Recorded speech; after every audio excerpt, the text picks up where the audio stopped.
Hello, this series is reading Junior Classics Volume 1 Fairy and Wonder Tales. We are reading Why the Duck Has So Few Tail Feathers, adapted from H.R. Schoolcraft.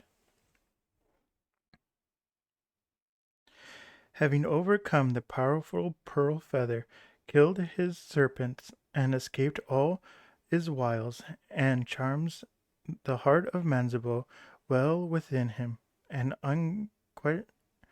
an unconquerable desire for further adventures seized upon him. He had won in a great fight on land, so he determined his next success should come to him from the water.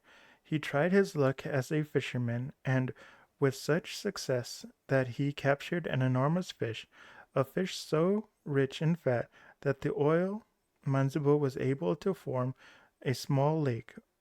Fishing Wishing to be generous at the same time having a cunning plan of his own, he invited all the birds and beasts of his acquaintance to come and feast upon the oil, telling them that the order in which they partook of the banquet would decide how fat each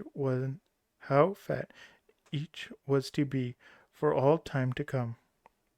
As fast as they arrived, he told them to plunge in and help themselves. The first to make his appearance was the bear, who took a long and steady draught.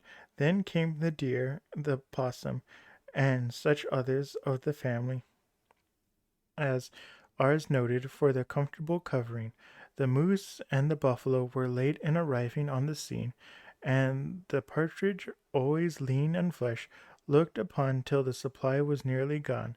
There was not a drop left by the time the hare and the marten appeared on the shore of the lake, and they are, in consequence, the slenderest of all creatures.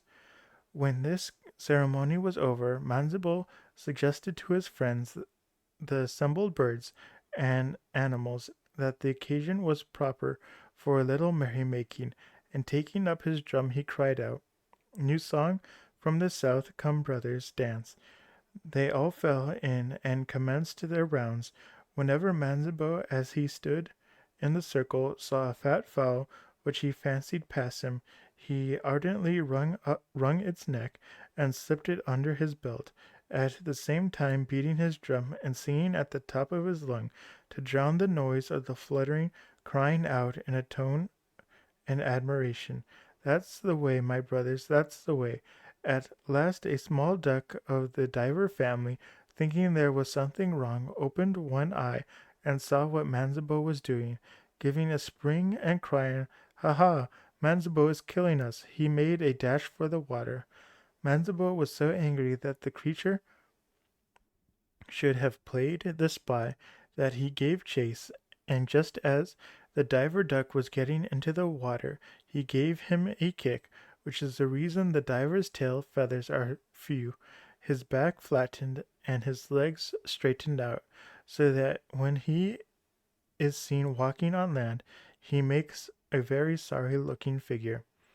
The other birds, having no ambition to be thrust into Manabozho's belt, flew off, and the animals scampered into the woods.